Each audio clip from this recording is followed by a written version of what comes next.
नमस्कार दोस्तों, पीसीएस गुरुजी में आपका स्वागत है। दोस्तों, अगर आपको पीसीएस आईएएस बनना है तो एक बात आप ध्यान से समझ लीजिए कि आपको हिंदुस्तान के बारे में जानना बहुत ज़रूरी है। हिंदुस्तान का इतिहास, हिंदुस्तान की पॉलिटी यानी राजनीति या समाज या इकोनॉमी या जो भी सिस्टम है वो उसको ढंग से जानना ज़रूरी है। कई बार ऐसा होता है कि लोग बहुत पढ़ते हैं लेकिन आपस में कनेक्शंस नहीं क्रिएट कर पाते हैं कि आखिर चीज़ें आपस में इंटरकनेक्टेड कैसे हैं। दोस्तों, सिविल सर्विसेज जो नया तरीका आया है वो हमें इसी बात के लिए इंस्पायर करता है कि हम चीज़ों को आपस में इंटरकनेक्ट कर सकें। दोस्तों, कोई भी चीज़ आइसोलेट नहीं है, यानी कि ऐसा नहीं है कि राजनीति जो हो रही है वो बिल्कुल अलग है या जो इकोनॉमिक्स हमारा हो रहा है वो अलग है, ऐसा नहीं है। सब आपस में कनेक्ट है। जो हमारा समाज होगा वैसी ही हमारी राजनीति होगी, जैसी हमारी राजनीति होगी वैसे ही हमारी अर्थव्यवस्था होगी, जैसी हमारी अर्थव्यवस्था होगी वैसे ही हम सब बिहेव करेंगे, देखेंगे हम। तो दोस्तों, आपस में समझना जानना बहुत ज़रूरी है। तो जो सीरीज़ चल रही है, स्टार्ट करने की कोशिश कर रहा हूँ मैं। इस पहला ये वीडियो है, इसमें 1947 जब से देश आज़ाद हुआ और आज जो प्रेजेंट टाइम है, चीज़ें कैसे आपस में चेंजेस आई हैं, उसमें क्या क्या बदलाव आया है, क्या क्या परिस्थितियाँ आई, उसमें क्या क्या चीज़ें हुई, क्या घटनाएं घटी और उसका इम्पैक्ट क्या पड़ा हमारे देश में, समाज में, वो सब हम साल दर साल पढ़ेंगे, साल दर साल पढ़ेंगे। ठीक है, 1947 से शुरू होगा, फिर 48, 49, 50 ऐसा चलेगा और आप समझ पाओगे कि देश किस तरह से आगे बढ़ रहा है, वो देश किस तरह से चीज़ों को आगे लेके चल रहा है। तो इससे क्या होगा कि आपके दिमाग में इंटरकनेक्शन यानी कनेक्टिविटी आपको अच्छी डेवलप हो जाएगी। दोस्तों, ये पहला वीडियो है। अगर आप चाहते हो कि ऐसे वीडियो और बने तो कम से कम मुझे अगर 100 लाइक्स होंगे इस वीडियो पे तभी मैं अगला वीडियो बनाऊंगा। चलिए दोस्तों, टाइम बर्बाद नहीं करेंगे और स्टार्ट करेंगे 1947 का। अच्छा, जो ये एक बात दोस्तों समझ लीजिए कि मेरा हमेशा मानना है कि जो सिविल सर्विसेज की तैयारी है वो ऐसा नहीं है कि आप बिल्कुल एक एकांतवास में बैठ जाएं और तैयारी तब करें। मेरा हमेशा मानना है कि चीज़ों को हल्का रखिए, लाइट रखिए, इन्जॉय कीजिए। जितना इन्जॉय करेंगे इस तैयारी को उतना बेहतर तैयारी कर पाएंगे। ये तैयारी कोई सरदर्द तैयारी नहीं है, एक बहुत इन्जॉयफुल तैयारी हो। ठीक है, तो बहुत एक कहते हैं ना कि एक एनर्जी वाले माहौल में या एक बहुत ही हल्के फुल्के माहौल में पढ़ाई करनी चाहिए जिससे कि चीज़ें हमें ज़्यादा समझ में आए। तो इसमें मेरी कोशिश यही रहेगी कि आपको मैं ऐसे चीज़ कर सकूं जिससे कि आप बाकी चीज़ों से भी कनेक्शंस डेवलप कर सको। ठीक है, चलिए 1947 की बात करते हैं। देखिए दोस्तों, जो फिल्में हैं हमारी, जैसे मैंने कहा कि सब चीज़ें आप सब आपस में इंटरकनेक्टेड है, तो हमारी जो फिल्में हैं आप देखोगे कि वो कहीं ना कहीं समाज का आईना है। ठीक है, हमारे समाज की जैसी परिस्थितियाँ होंगी, जैसी स्थिति होगी, जैसा माहौल होगा, फिल्मों के गाने भी वैसे ही बन जाएंगे। बड़ा इंटरेस्टिंग है, आप देखिएगा। ठीक है, ये मैंने इसलिए यहाँ पे जोड़ रहा हूँ इस वीडियो में कि आप महसूस कर सको कि आपस में की चीज़ें कितनी इंटरकनेक्टेड हैं। ठीक है, अच्छा, अब हुआ क्या, 1947 में एक पिक्चर आती है दो भाई, जिसमें जो बहुत फेमस पिक्चर है, उसमें गाने बड़े अच्छे थे और गीता दत्त एक गाना गाती हैं कि मेरा सुंदर सपना बीत गया, मैं प्रेम में सब कुछ हार गई, बेदर्द जमाना जीत गया। अब देखिए, ये गाना जो है गीता दत्त ने गाया और ये कहीं ना कहीं पूरा का पूरा एक ऐसा इंस्पायर कर रहा है, ऐसा दिखा रहा है कि हमारे देश का माहौल 1947 में क्या था। 1947 वो साल जब हिंदुस्तान आज़ाद हुआ, आज़ादी तो आई, बहुत बहुत कुछ हमसे ले भी गया। कुछ खुशियाँ थी, कुछ गम था। खुशी इस बात की थी कि देश आज़ाद हुआ, बट गम इस बात का था कि देश का बंटवारा भी हो गया। देश का बंटवारा शायद हमारे देश में, हिंदुस्तान के इतिहास में सबसे बुरी चीज़ जो हुई है वो इस देश का बंटवारा हुई है। दोस्तों, बंटवारा सिर्फ ये नहीं था कि पाकिस्तान या ईस्ट जो हम कहते हैं ईस्ट पाकिस्तान जो था, बांग्लादेश जो बन गया है, वहीं से उन्हीं लोगों में दिक्कत थी। लेकिन 1947 के शुरुआती समय में, जब हमारा देश तो 15 अगस्त को आज़ाद हुआ है, लेकिन शुरू के वर्षों में कुछ और भी लोग थे जो देश से जुड़ना नहीं चाहते थे। देखिए, देश 1947 में आज़ाद होना था, उससे पहले ये समझ लीजिए कि हमारा देश जो था वो दो हिस्सों में बटा हुआ था। एक हिस्सा था ब्रिटिश इंडिया। ब्रिटिश इंडिया मतलब वो भाग जिस पे ब्रिटिशर्स ने डायरेक्ट कंट्रोल किया हुआ था। वो हिस्सा, भारत का वो हिस्सा जिस पे अंग्रेज़ों ने डायरेक्ट कंट्रोल किया हुआ था, और एक था प्रिंसली स्टेट यानी कि रजवाड़े, जिस पे अंग्रेज़ों ने डायरेक्ट कंट्रोल तो नहीं किया था बट इनडायरेक्टली कंट्रोल किया हुआ था। ठीक है, तो दो चीज़ें थी, ब्रिटिश इंडिया और प्रिंसली स्टेट रजवाड़े। अब जब देश आज़ाद होने की बारी आई तो जब ब्रिटिश इंडिया था जहाँ पे डायरेक्ट कंट्रोल था, वहाँ तो चलो ठीक है, हम उन्होंने बोला कि हम आपको जो रूल है वो मिल जाएगा, लेकिन रजवाड़े जो थे वो हिंदुस्तान का जो हिस्सा बनना चाहते हैं, नहीं बनना चाहते हैं, या वो पाकिस्तान का हिस्सा बनना चाहते हैं, या वो अलग रहना चाहते हैं, इसका फैसला रजवाड़ों को ही करना था कि वो हिंदुस्तान में मिलना चाहते हैं या पाकिस्तान में मिलना चाहते हैं या अलग रहना चाहते हैं। अंग्रेज़ों ने ये जो चीज़ें की हमारे देश में, कहीं ना कहीं डिवाइड एंड रूल की पॉलिसी रही है। कहीं ना कहीं अंग्रेज़ जो थे वो इस बात को मतलब उनको लगा था कि जो हिंदुस्तान को छोड़ना चाहते नहीं थे, क्योंकि वो हिंदुस्तान कहते हैं एक चमकता हुआ हीरा था ब्रिटिश क्राउन का। अगर आप थोड़ा और इतिहास में जाओगे तो आप एहसास करोगे कि फर्स्ट वर्ल्ड वॉर और सेकेंड, खासकर फर्स्ट वर्ल्ड वॉर तो ब्रिटिशर्स ने इसीलिए लड़ ली कि उनको डर था कि रशिया या जर्मनी जो है वो हिंदुस्तान पे ना पहुंच जाए, तो हिंदुस्तान को बचाने के लिए फर्स्ट वर्ल्ड वॉर लड़ लिया गया। ठीक है, तो इतना ज़्यादा ऑब्सेस थे वो हिंदुस्तान को लेकर। खास कर बहुत कुछ मिला भी हिंदुस्तान से उनको, पैसा, धन दौलत, सैनिक, सब कुछ मिला यहाँ से।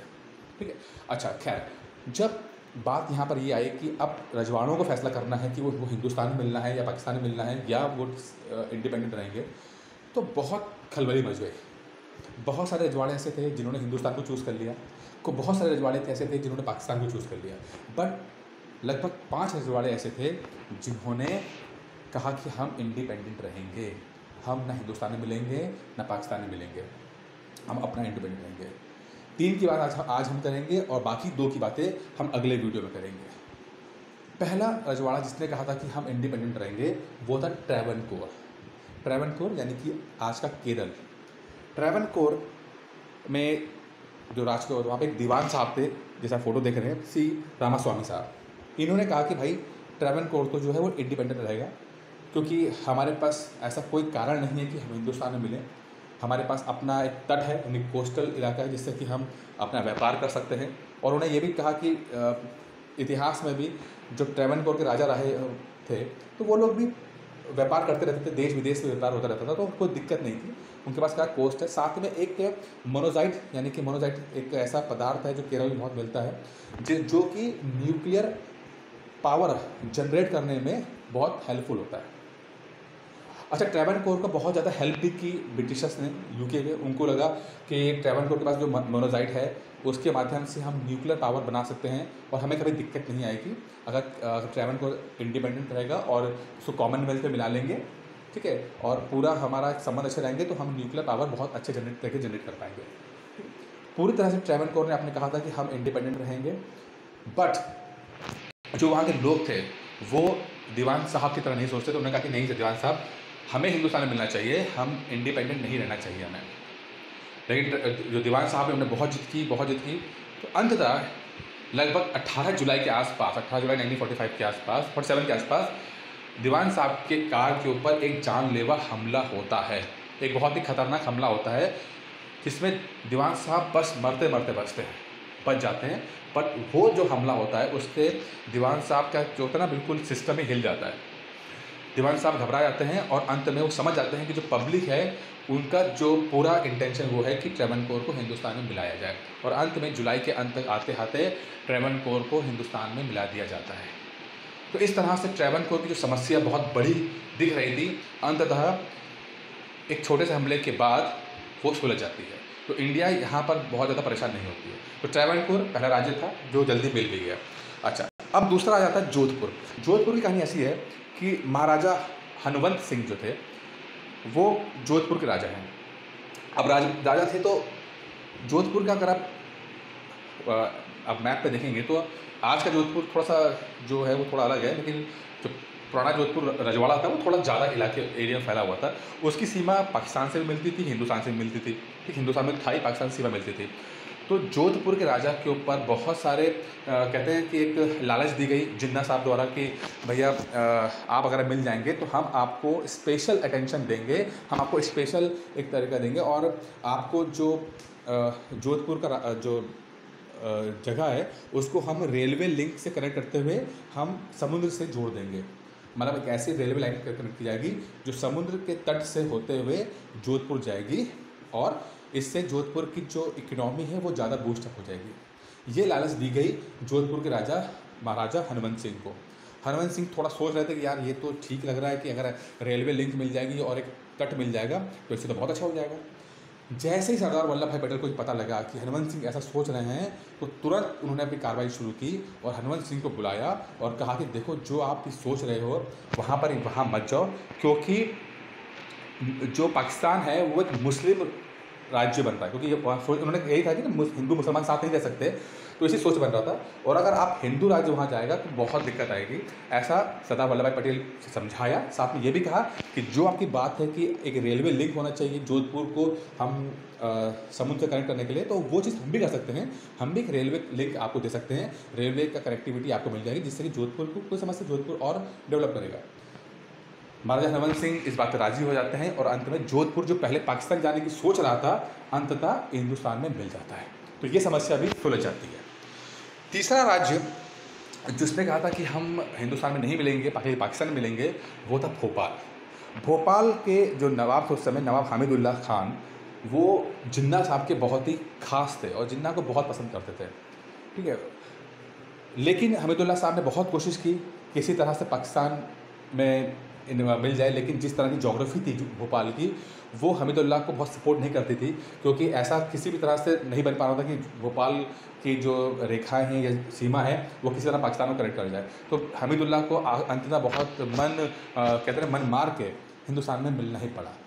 तो ट्रैवनकोर, जोधपुर और भोपाल, जिन्होंने पहले हिंदुस्तान से ना मिलना या इंडिपेंडेंट रहने की बात कही थी, उनकी समस्या अपने आप आज़ादी से पहले सुलझ जाती है।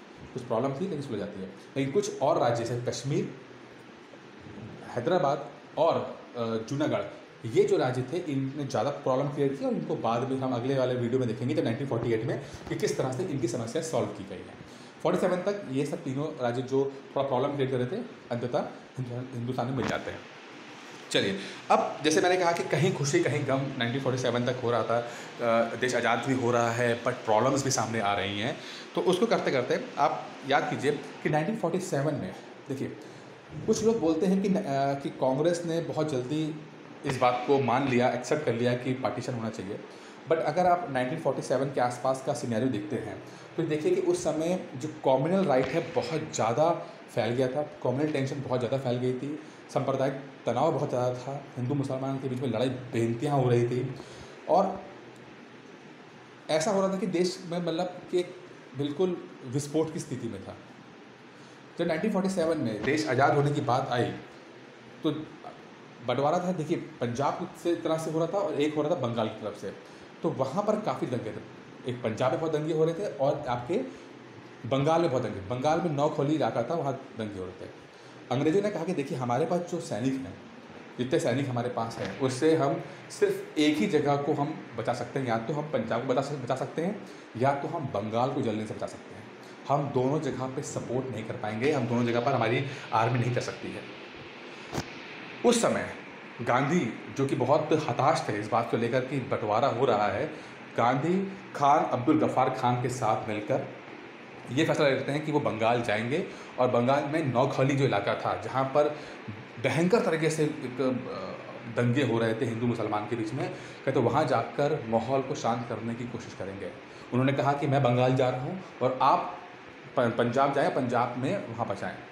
जब नौखली जाते हैं गांधी, वहाँ पर हिंदू नेताओं से और मुस्लिम नेताओं से मिलते हैं और उनसे एक तरह से कसम दिलवाते हैं कि आपको एक दूसरे की रक्षा करना है।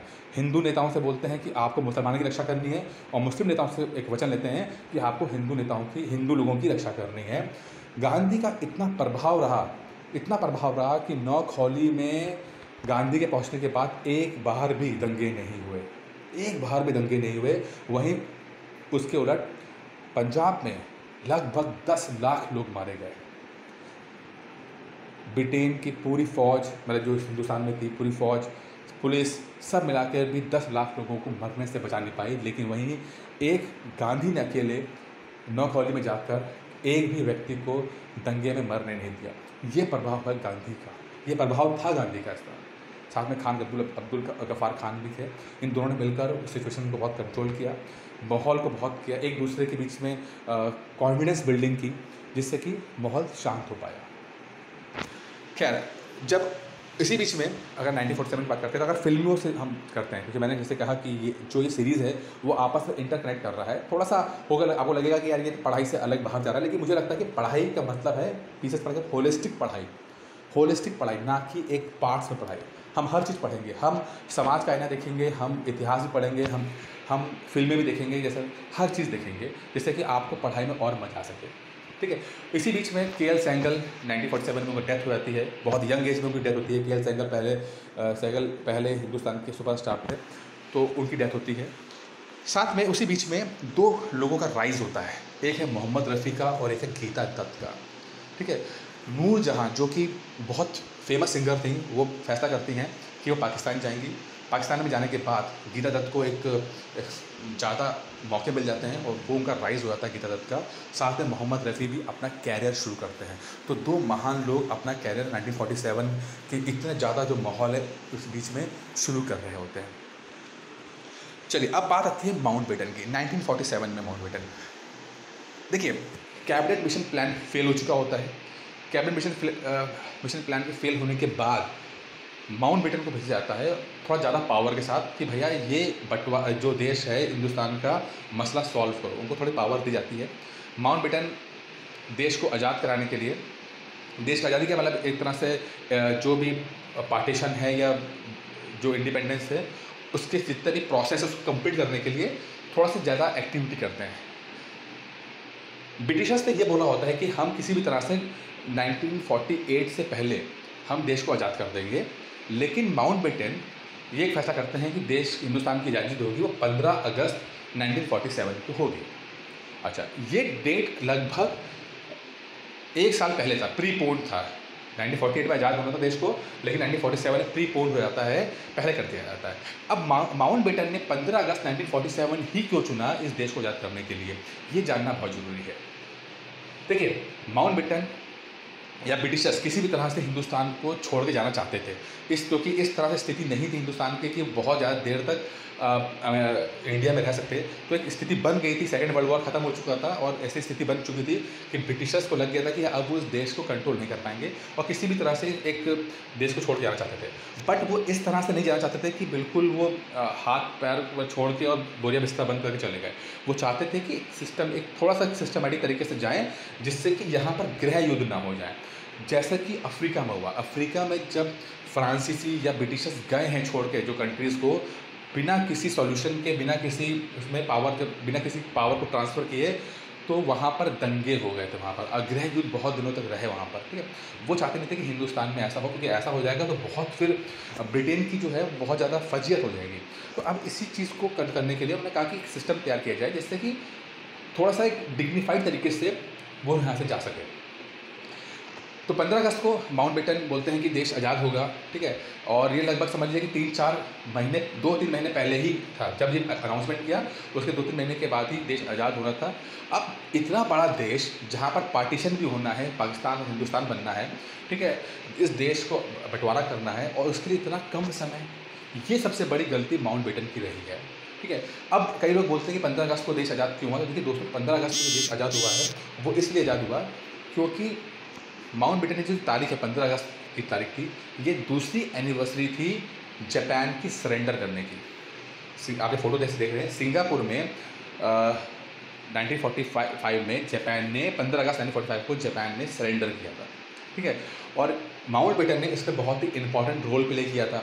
तो माउंटबेटन इस तारीख को थोड़ा सा और बड़ा करना चाहते थे। तो 15 अगस्त को इस तारीख को वो और बड़ा करना चाहते थे। एक तो था ही कि जापान ने सरेंडर किया था, बाकी इतना बड़ा करना चाहते थे जिससे कि जो माउंटबेटन की अपनी इमेज है ज़्यादा बढ़ सके। ठीक है। तो 15 अगस्त तारीख इसलिए चुनी गई और इस तारीख ने बहुत ज़्यादा प्रॉब्लम क्रिएट की, क्योंकि एक तो बहुत कम समय बचा था पार्टीशन के लिए, जो प्रोसेस पूरा करेंगे, क्योंकि ये नहीं पता था कि हिंदुस्तान और पाकिस्तान की बाउंड्री क्या होगी। बाउंड्री कमीशन अभी नहीं आया था, नहीं काम करना शुरू किया था।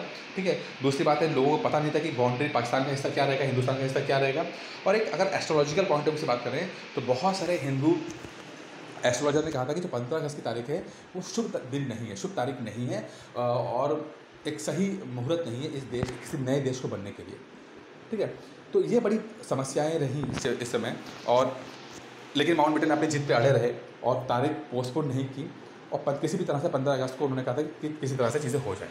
ठीक है, अच्छा, अब 15 अगस्त 1947 की बात करते हैं दोस्तों। तो हुआ ये था कि जैसे कि एस्ट्रोलॉजी की बात करते हैं कि 15 अगस्त 1947 का जो तारीख थी वो अच्छी तारीख नहीं, शुभ तारीख नहीं थी।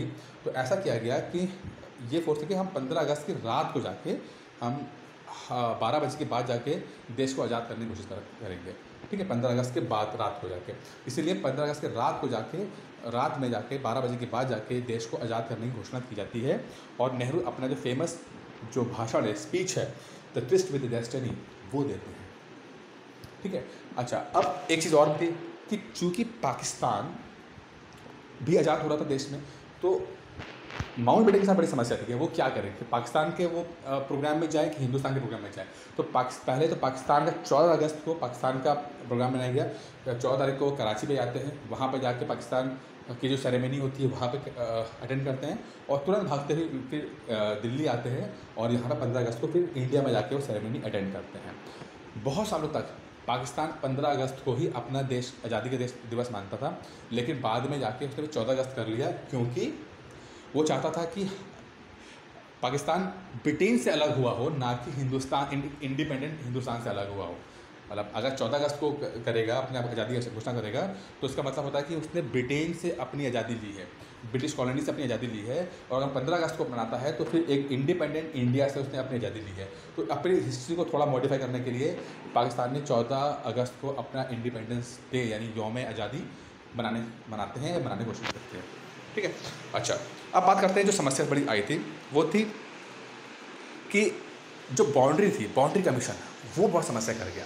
देखिए, रेड क्लिफ को एक बाउंड्री कमीशन, जो सिरिल रेड क्लिफ थे, उनको बाउंड्री कमीशन की जिम्मेदारी दी गई और बोला गया कि भाई आपको हिंदुस्तान और पाकिस्तान के बीच बाउंड्री मतलब खींचनी है। रेड क्लिफ जुलाई में हिंदुस्तान आते हैं, ठीक है, और मात्र 4 हफ्तों में, यानी कि लगभग 1 महीना, सवा महीने के अंदर ही हिंदुस्तान पाकिस्तान के बीच में बाउंड्री खींच देते हैं, बिना इसको जाने कि कल्चर क्या है, क्या एक सिस्टम होना चाहिए। अगर हम सिर्फ मैप के ऊपर ही लाइनें खींच देंगे तो इसका क्या असर करेगा, ये नहीं समझा गया। बहुत जल्दीबाजी में इस चीज़ को किया गया।